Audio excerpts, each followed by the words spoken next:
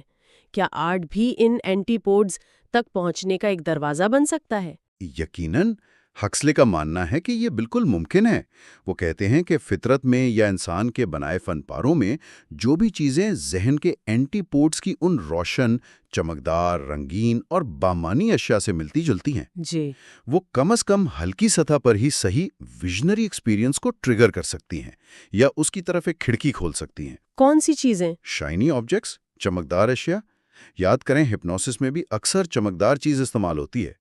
قیمتی پتھر، شیشہ، پالش کی ہوئی دھاتیں، شدید اور چمکدار رنگ، خاص قسم کے قدرتی مناظر جیسے طلوع یا غروب آفتاب کی رنگینیاں یا آگ کا شعلہ، یہ سب چیزیں ہمیں روزمرہ کی عام خاکستری دنیا سے ٹرانسپورٹ کرنے کی صلاحیت رکھتی ہیں، یعنی وقتی طور پر کہیں اور لے جانے کی۔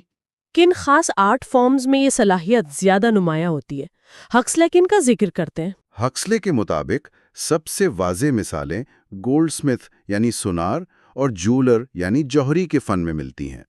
چمکتی دھاتویں جیسے سونا، چاندی اور قیمتی پتھروں میں قدرتی طور پر ایک ٹرانسپورٹنگ پاور، ایک جادوئی کشش ہوتی ہے۔ جی، جب اس قدرتی جادو میں انسانی مہارت یعنی خوبصورت ڈیزائن، نفیس اشکال اور رنگوں کا امتزاج شامل ہو جائے تو وہ چیز ایک جینیون ٹیلسمن، ایک طاقتور اور مؤثر طلسم بن جاتی ہے۔ اچھا، یہی وجہ ہے کہ مذہبی آرٹ نے تاریخ میں ہمیشہ ان مٹیریلز کا بھرپور استعمال کیا ہے۔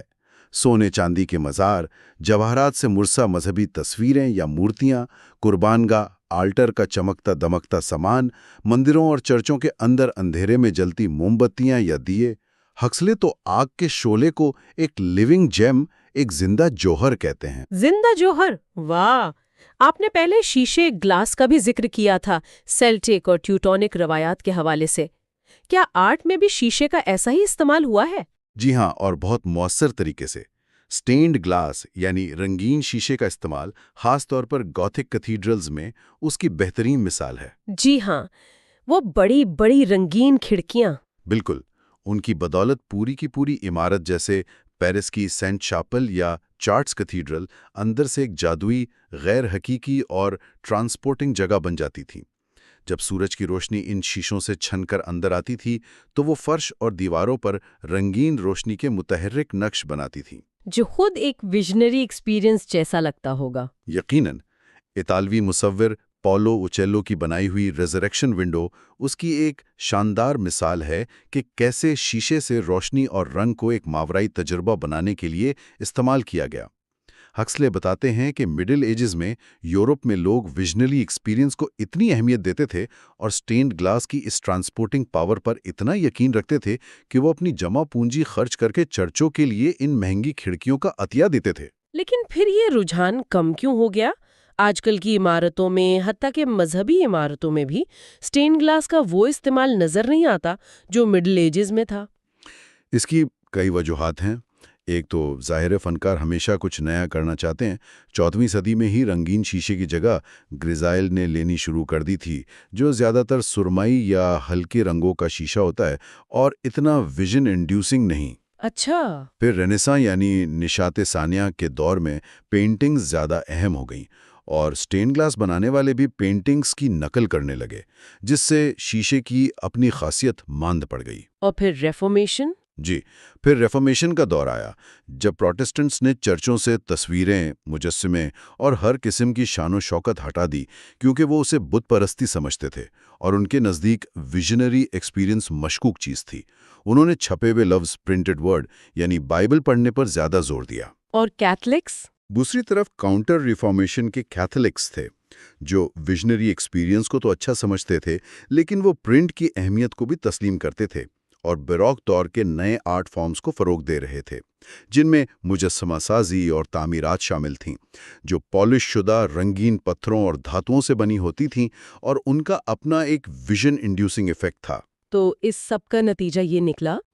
نتیجتاً نئی چرچوں میں سٹینڈ گلاس کا استعمال کم ہو گیا اور بہت سی پرانی چرچوں سے بھی رنگین شیشے ہٹا دیے گئے تاکہ اندر روشنی زیادہ آئے اور لوگ اپنی کتابیں پڑھ سکیں یا بیروک آرٹ کے نئے نمونے دیکھ سکیں۔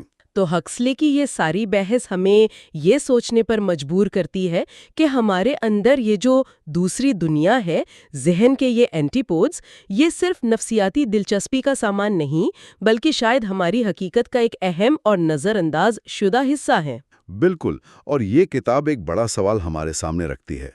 کیا آج کی جدید دنیا جو بیرونی مادی حقیقت، سائنسی اقلیت پسندی اور بایولوجیکل ایفیشنسی پر اتنا زیادہ زور دیتی ہے، جی، کیا وہ اس اندرونی، سبجیکٹیو اور اکثر غیر عقلی نظر آنے والی ویژنری حقیقت کو سمجھنے، اس کی قدر کرنے یا اسے اپنی زندگی کا حصہ بنانے میں کوئی دلچسپی رکھتی ہے؟ جن میں ہکسلی کے مطابق یہ کہہ لیں دوسری دنیا دکھانے کی صلاحیت ہے۔ کیا عام چیزوں میں بھی یہ طاقت ہے؟ ہاں بالکل، ہکسلی اشارہ کرتی ہیں ایسی چیزوں کی طرف جن میں روشنی اور چمک کا خاص کردار ہو، مثلاً سٹینڈ گلاس، چرچز والا، جی، جو چرچز میں استعمال ہوتا تھا، یا کٹ گلاس کے پرزمز۔ یہ صرف سجاوٹ نہیں تھی صحیح، بلکہ روشنی اور رنگ کے ذریعے ایک الگ غیر دنیاوی احساس پیدا کرتے تھے۔ اسی طرح پالشڈ پتھر جیسے ماربل یا گرینائٹ، ہاں، ذرا سوچئے، مصر کے اسوان سے بالبیک یا پالمائرا تک وہ گلابی گرینائٹ لانے میں کتنی محنت لگی ہوگی۔ بہت زیادہ۔ یہ صرف مضبوطی کے لیے نہیں تھا، ان پتھروں کی چمک انہیں ادر ورلڈ سے جوڑتی تھی اور دیکھنے والوں کو بھی اس طرف کھینچتی تھی۔ ان کی نظر میں یہ پتھر ایک خاص اندرونی اہمیت رکھتے تھے۔ یہ تو ہوئی شیشے اور پتھر کی بات، لیکن برتن جیسی عام چیز، سیرامکس، اس میں ایسی کیا خاص بات ہو سکتی ہے کہ لوگ ان کے کلیکٹرز بن جاتے ہیں؟ ان کی چمک یا وہ اسموتھ سرفیس میں ایسا کیا جادو ہے؟ بہت اچھا سوال ہے۔ ہکسلی کہتی ہیں کہ پورسلین یا گلیزڈ ارتھن ویئر کے لیے جو دیوانگی ہے وہ صرف ان کی ظاہری خوبصورتی کی وجہ سے نہیں ہے، اچھا، بلکہ یہ ایک خاص قسم کی خوبصورتی ہے جو دیکھنے والے کو کہیں اور لے جاتی ہے۔ یہ انہیں ان کے ذہن کے کسی کونے میں چھپی ہوئی پریٹرنیچرل یعنی غیر فطری روشنیوں اور رنگوں کی یاد دلاتی ہے، جو ادر ورلڈ کا حصہ ہیں۔ بالکل، جو ادر ورلڈ کا حصہ ہے۔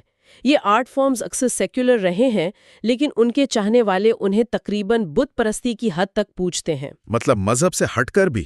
ہاں، کبھی کبھی مذہبی مقاصد کے لیے بھی استعمال ہوئے، جیسے ماسکس میں چمکدار ٹائلز، ہاں وہ دیکھیے، یا اٹلی میں لوکا دیلا روبیا کے نیلے گلیز والے مڈوناز۔ مٹی سستی ضرور ہے لیکن صحیح طریقے سے گلیز کی جائے تو اس میں بھی وہی دوسری دنیا دکھانے کی طاقت آ سکتی ہے جو مہنگے پتھر میں ہے۔ واہ، مٹیریلز کے بعد آتے ہیں رنگ۔ ان کا اس ویژنری ایکسپیرینس میں کیا رول ہے؟ کیا کچھ رنگ دوسروں سے زیادہ پاورفل ہیں، کہہ سکتے ہیں؟ رنگ بہت اہم ہے، خاص کر ویژنری بیوٹی کے لیے۔ پلیٹو اور سینٹ تھامس ایکوائنس کا خیال تھا کہ صاف، چمکدار، پیور کلرز ہی اصلی فن کی بنیاد ہیں۔ اب شاید یہ ہر قسم کی آرٹ کے لیے سچ نہ ہو، اس لاجک سے تو ریمبرانٹ یا گویا پیچھے رہ جائیں گے۔ صحیح۔ لیکن ویژنری تجربے کے لیے یہ برائٹ پیور کلرز انتہائی ضروری ہیں۔ یہ ادر ورلڈ کی پہچان ہے۔ پہچان ہے؟ جی، پرانے زمانے میں Gothic churches, Greek temples, 13th century کے اسٹیچوز سب بہت رنگین تھے۔ صحیح حالات میں یہ چمکدار رنگ دیکھنے والے کے ذہن کو اس کے اینٹی پوڈز یعنی ذہنی وجود کے دوسرے کنارے کی طرف لے جا سکتے تھے۔ لیکن آج تو ہم انہی گریک سٹیچوز کو سادہ سفید رنگ میں پسند کرتے ہیں۔ یہ تبدیلی کیوں آئی؟ یہ ایک زبردست نقطہ ہے جو ہکسلے اٹھاتی ہیں۔ ان کے مطابق وجہ ہے فیملیئرٹی، عام ہو جانا۔ اچھا، عام ہو جانا۔ ہاں، ہم آج کل ان صاف تیز رنگوں کے اتنے عادی ہو گئے ہیں کہ اب یہ ہم پر وہ جادوئی اثر نہیں کرتے۔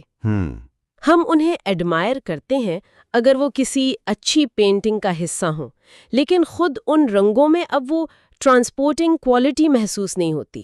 پہلے کیوں ہوتی تھی پھر؟ پہلے کے لوگوں کے لیے یہ رنگ نایاب اور مہنگے تھے۔ لیپس لازولی، ٹیرین پرپل، قیمتی ویلویٹس، یہ صرف امیر ترین لوگوں کے پاس تھے۔ صحیح، عام آدمی کے پاس نہیں تھے۔ بالکل، عام آدمی کی زندگی تو گرے، براؤن اور میلے رنگوں میں گزرتی تھی۔ اس لیے جب چرچ یا دربار میں یہ تیز رنگ نظر آتے تھے، ان کا اثر بالکل ادر ورلڈلی ہوتا تھا۔ زبردست فرق ہوتا ہوگا۔ بہت۔ آج کیمیکل انڈسٹری نے ہر رنگ کو اتنا عام اور سستا کر دیا ہے، جھنڈوں سے لے کر کامکس، ایڈز، کارپیٹس تک، کہ ان کی قدر ختم ہو گئی ہے۔ اس فیملیئرٹی نے آپ کہہ لیں ان کا جادو چھین لیا ہے۔ تو اس کا مطلب ہے کہ ٹیکنالوجی نے بھی ان ویژنری ایکسپیرینسز کو کم کرنے میں اپنا کردار ادا کیا ہے۔ بالکل، ٹیکنالوجی نے ان چیزوں کو عام کر دیا جو پہلے نایاب تھیں، اور ان میں ایک خاص قسم کی کشش تھی۔ شہروں کی روشنیوں کو ہی دیکھ لیں۔ ہاں، سٹی لائٹس۔ پہلے کسی خاص موقع پر شہر کو روشن کرنا ایک جادوئی منظر پیش کرتا تھا۔ اب تو روز کا معاملہ ہے۔ ہر رات سگریٹس اور نہ جانے کن کن چیزوں کے ایڈز کے لیے شہر جگمگاتے رہتے ہیں۔ نیون لائٹس ہر طرف ہیں۔ اس شور میں پرانی رات کی خاموشی اور اندھیرے کی اہمیت شاید کھو گئی ہے۔ صحیح۔ صرف فلڈ لائٹنگ میں، جیسے جب کسی پرانی عمارت جیسے نوٹر ڈیم یا رومن فورم کو روشن کیا جاتا ہے، ہاں، تب کچھ بات بنتی ہے۔ تب شاید وہ پرانی ان ارتھلی کوالٹی نظر آتی ہے جو دیکھنے والے کو واقعی ٹرانسپورٹ کر سکتی ہے۔ اور یہی معاملہ شیشے اور چمکدار دھات کے ساتھ بھی ہوا۔ وہی کہانی ہے۔ ہاں، وہی کہانی ہے۔ سینٹ جان کے لیے شیشے کی دیواریں نیو جیروسلم کا ایک خواب تھیں۔ آج ہر بلڈنگ میں ہے۔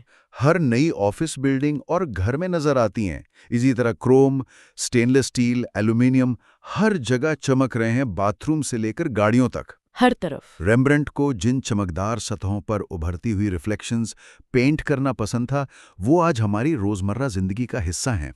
ہکسلی کہتے ہیں، جو کبھی ویژنری خوشی کی باریک سوئی تھی، وہ اب ایک نظر انداز کیا گیا لینولیم کا ٹکڑا بن گئی ہے۔ واہ، کیا بات کہی ہے۔ مطلب جو چیز پہلے کبھی کبھی ملنے والی انوکھی خوشی تھی، وہ اب اتنی عام ہو گئی ہے کہ ہم اس پر غور بھی نہیں کرتے۔ پھر سے فیملیئرٹی نے اس کی قدر کم کر دی۔ اس نے خود اپنی ٹیکنیک سے ویژن جیسی کیفیت کیسے پیدا کی؟ کوئی خاص طریقے؟ ایک بہت اہم ٹیکنیک ہے روشنی اور تاریکی کا استعمال، جسے چیارو سکورو کہتے ہیں۔ چیارو سکورو، ہاں۔ گہری تاریکی کے مقابلے میں روشنی اکثر غیر فطری یا پریٹر نیچرل لگتی ہے۔ کچھ پرانے آرٹسٹس جیسے فرا اینجلک نے بلیک بیک گراؤنڈ استعمال کیا، جس سے فگرز اور زیادہ روشن اور الگ تھلگ نظر آتے ہیں۔ ان میں ایک عجیب کشش پیدا ہوتی ہے۔ بالکل۔ بعد میں 16 اور 17 سینچری میں آرٹسٹس نے پکچر کے اندر ہی روشنی اور اندھیرے کی کشمکش دکھانا شروع کی۔ اس دور میں ان پینٹنگز میں یقیناً ٹرانسپورٹنگ پاور ہوگی۔ ضرور ہوگی۔ آج ہم اس ٹیکنیک کے اتنے عادی ہو چکے ہیں کہ یہ ہمیں شاید تھوڑی تھیٹریکل لگ سکتی ہے۔ ہاں، لگتی ہے کبھی کبھی۔ پر ریمبرانٹ، آپ نے ریمبرانٹ کا خاص ذکر کیا۔ کیاروسکورو کے کانٹیکسٹ میں ان کی روشنی اور تاریکی میں ایسی کیا انوکھی بات تھی جو ویژن سے جڑتی ہے؟ ریمبرانٹ کی پینٹنگز میں روشنی عام دنیاوی روشنی نہیں لگتی۔ اس میں ایک ایسی انٹینسٹی، ایک ایسی اہمیت ہوتی ہے جو ذہن کے اینٹی پوڈز کی روشنی جیسی لگتی ہے۔ ذہن کے اینٹی پوڈز مطلب؟ یعنی ذہن کے وہ حصے جو عام سوچ سے بالکل الگ ہیں، ایک دوسری دنیا جو ہمارے اندر ہی ہے۔ اچھا۔ اور ان کے اندھیرے صرف خالی نہیں ہوتے، ان میں پوشیدہ امکانات، رچ پوٹینشیلٹیز نظر آتی ہیں، جیسے کچھ ظاہر ہونے کا انتظار کر رہا ہو۔ انٹرسٹنگ۔ ان کی ایک پینٹنگ ہے فلاسفرز میڈیٹیشن، جسے ہکسلے انسانی ذہن کا سمبل قرار دیتی ہیں۔ اس کی تاریکیاں، ذہنی روشنی کے لمحات اور وہ پر اسرار سیڑھیاں جو نامعلوم کی طرف جاتی ہیں، یہ پینٹنگ ذہن کی گہرائیوں کا ایک نقشہ سی لگتی ہے۔ بہت خوب۔ اچھا، ویژنری ایکسپیرینس میں روشنی، رنگ، پیٹرنز کے علاوہ اور کیا چیزیں نظر آتی ہیں؟ کیا وہاں مخلوق یا مناظر بھی ہوتے ہیں؟ ہاں، وہاں اکثر نہایت خوبصورت مناظر یعنی لینڈسکیپس نظر آتے ہیں اور جیتی جاگتی آرکیٹیکچر، تعمیرات، اور ہیروئک فگرز، ہیروئک فگرز جیسے عظیم الشان شخصیات۔ ولیم بلیک نے ان فگرز کو چروبم کہا تھا۔ یہ وہ مخلوق ہیں جو ہر مذہب میں انسان اور کلیئر لائٹ یعنی اصل نور کے درمیان ایک واسطہ سمجھی جاتی ہیں۔ انٹرمیڈیٹریز۔ جی، ویژنری ایکسپیرینس میں یہ فگرز کچھ کرتے نہیں ہیں بلکہ ان کا صرف وجود ہی کافی ہوتا ہے۔ They are content merely to exist. صرف موجود ہیں۔ اور آرٹ میں ان فگرز کو کیسے پیش کیا گیا ہے؟ الگ الگ کلچرز میں ان کی کیا شکل ہے؟ ہر کلچر میں یہ ہیروئک فگرز الگ روپ میں نظر آتے ہیں۔ مصر کے خدا بادشاہ، بیزنٹین موزیکس کے مڈوناز، چین کے بدھستواز، خیمر کے بیٹھے ہوئے بدھاز، مایا تہذیب کے سٹیلے، افریقہ کے لکڑی کے آئیڈلز۔ کافی ویرائٹی ہے۔ بہت۔ لیکن ان سب میں ایک چیز مشترک ہے، ایک گہرا سکون، ایک پروفاؤنڈ اسٹلنس۔ یہی سکوت انہیں ایک روحانی تاثر، ایک نیومنس کوالٹی دیتا ہے اور دیکھنے والے کو اس کے روزمرہ کے تجربے، اس کے اولڈ ورلڈ سے نکال کر ذہن کے ویژنری اینٹیپوڈز کی طرف لے جاتا ہے۔ تو حرکت سے زیادہ سکون پاورفل ہے اس کانٹیکسٹ میں۔ اسٹیٹک آرٹ یعنی سکوت والا فن لازمی نہیں کہ ہمیشہ بہترین ہو، لیکن اگر باقی چیزیں برابر ہوں تو ایک سکون میں کھڑا فگر حرکت میں دکھائے گئے فگر سے زیادہ ذہنی سفر کروانے کی طاقت رکھتا ہے، اس ویژنری سینس میں۔ سمجھ گیا۔ یہ تو ہوئی فگرز کی بات۔ لینڈسکیپس کے بارے میں کیا؟ آپ نے کہا وہ بھی ویژنری ایکسپیرینس کا حصہ ہیں، لیکن آرٹ ہسٹری میں ان کی پینٹنگ اتنی دیر سے کیوں شروع ہوئی؟ یورپ میں 4-5 صدیاں پہلے، چائنا میں پہلے، انڈیا میں نہیں؟ یہ ایک دلچسپ سوال ہے اور اس کی کوئی ایک واضح وجہ شاید نہیں ہے۔ ویژنری ایکسپیرینس میں لینڈسکیپس اکثر نظر آتے ہیں، لیکن انہیں پینٹ کرنا یورپ میں کافی بعد میں شروع ہوا۔ کیوں؟ ایک خیال یہ ہے کہ شاید لوگ اس تجربے کے لفظی بیان پر ہی خوش تھے، جیسے بلیک نے اپنے ویژنز بیان کیے لیکن پینٹ نہیں کیے، ضرورت محسوس نہیں کی۔ یا پھر ہکسلے کہتی ہیں شاید ان کلچرز میں اس کے سائیکولوجیکل ایکویویلنس یعنی نفسیاتی متبادل موجود تھے، جیسے انڈیا میں ویشنوا آرٹ اور پوئٹری میں سیکشول لو کا تھیم، یا پرشیا میں صوفی پوئٹری میں نشے انٹاکسیکیشن کی تعریف۔ اچھا، تو یہ چیزیں بھی وہی ادرنس کا احساس دیتی تھی؟ بالکل، دونوں تجربات سیکس اور نشہ میں وہی بنیادی ادرنس یعنی غیریت پائی جاتی ہے جو ویژنری تجربات بشمول لینڈسکیپس کی خصوصیت ہے، تو شاید انہیں الگ سے لینڈسکیپ پینٹ کرنے کی ضرورت نہیں پڑی۔ یہ بہت انٹرسٹنگ پوائنٹ ہے۔ اچھا، میڈیول دور میں جب لوگ ہر چیز کو الفاظ اور علامت سمجھتے تھے تو وہ قدرت کی اپنی حقیقت، اس کی ادرنس کو کیسے محسوس کرتے تھے پھر؟ ان کے پاس اس کے لیے بھی کچھ کہہ لیں متبادل تھے۔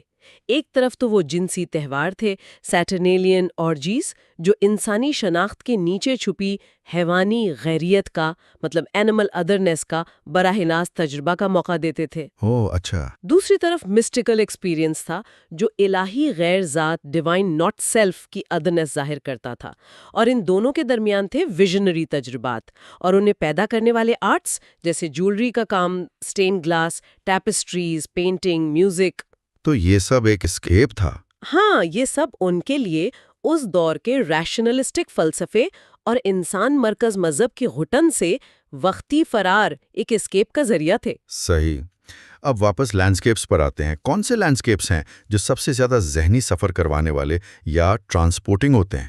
ہکسلے کے مطابق 2 طرح کے مناظر خاص طور پر ٹرانسپورٹنگ ہوتے ہیں۔ 2 طرح کے؟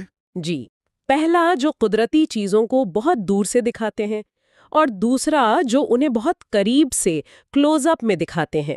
دور سے اور قریب سے، یہ تو الٹا لگ رہا ہے نا؟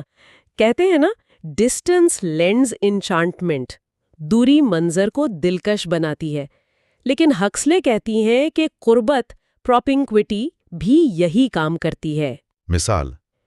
سنگ ڈائنسٹی کی چائنیز پینٹنگز میں دور کے پہاڑ، بادل اور آبشار ہمیں کہیں اور لے جاتے ہیں، لیکن اتنا ہی ٹرانسپورٹنگ ڈوینیا روسو کے جنگل کے پتوں کا کلوز اپ بھی ہو سکتا ہے۔ لیکن یہ ٹرانسپورٹ کرتے کیسے ہیں؟